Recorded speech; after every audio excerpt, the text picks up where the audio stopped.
Pemerintah melalui Kementerian Keuangan telah menggelontorkan dana segar sebesar 200 triliun ke Himpunan Bank Negara.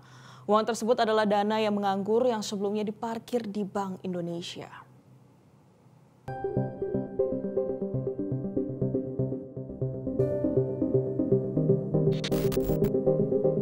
Kebijakan fiskal Menteri Keuangan Purbaya Yudi Sadewa memiliki pendekatan yang berbeda dengan Menteri Keuangan pendahulunya, Sri Mulyani. Yang paling menonjol adalah Purbaya menyalurkan dana saldo anggaran lebih atau SAL sebesar 200 triliun rupiah kepada 5 bank plat merah. Purbaya pun akan mendorong percepatan belanja. Transfer uang 200 triliun rupiah ke 5 bank sudah dimulai pada Jumat 12 September lalu. Masing-masing penerimanya adalah BRI, Bank Mandiri dan BNI menerima 55 triliun rupiah, BTN 25 triliun rupiah, dan BSI 10 triliun rupiah dalam bentuk deposito on call. Jadi 200T hari Jumat sudah masuk ke perbankan. Uangnya udah nongkrong di sana. Sekarang saya duga para dirut bank pusing. Mau nyalurin kemana? Tapi saya pikir dengan cara itu paling enggak kalau mereka belum bisa nyalurin karena mereka punya uang lebih. Dia nggak akan perang bunga lagi, bunga akan cenderung turun, itu akan berdampak ke ekonomi dengan itu sendiri ya.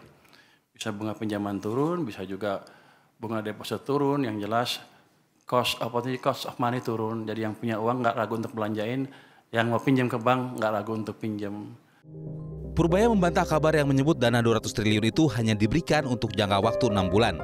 Menurutnya, dana tersebut dinilai ideal, baik untuk ditempatkan di bank maupun dimanfaatkan dalam pembiayaan berbagai program unggulan pemerintah.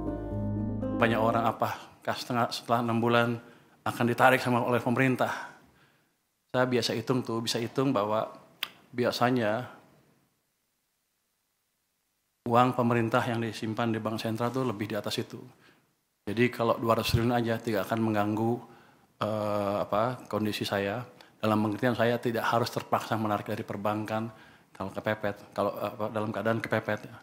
Jadi harusnya itu jumlah yang cukup sustainable untuk di bank maupun untuk berpurata pembiayaan program pembangunan yang lain.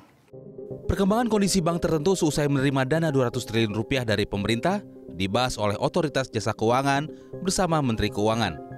Ketua Dewan Komisioner OJK Mahendra Siregar menjelaskan dengan digelontorkannya dana 200 triliun rupiah itu, kini rasio antara alat likuid terhadap dana pihak ketiga atau ALDPK semakin tinggi, mengindikasikan likuiditas perekonomian tengah meningkat.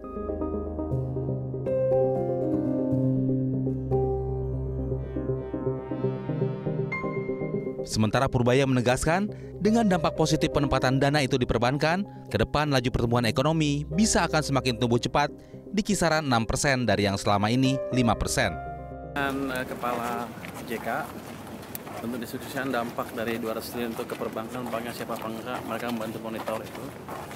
Mereka positif tanggapannya. Yang kedua ya instruksi sidaklah sana, saya pengen tahu anak buah saya di pajak seperti apa. Bukan anak buah ya, staff saya di pajak seperti apa. Biar mereka semangat. Tim Liputan Metro TV.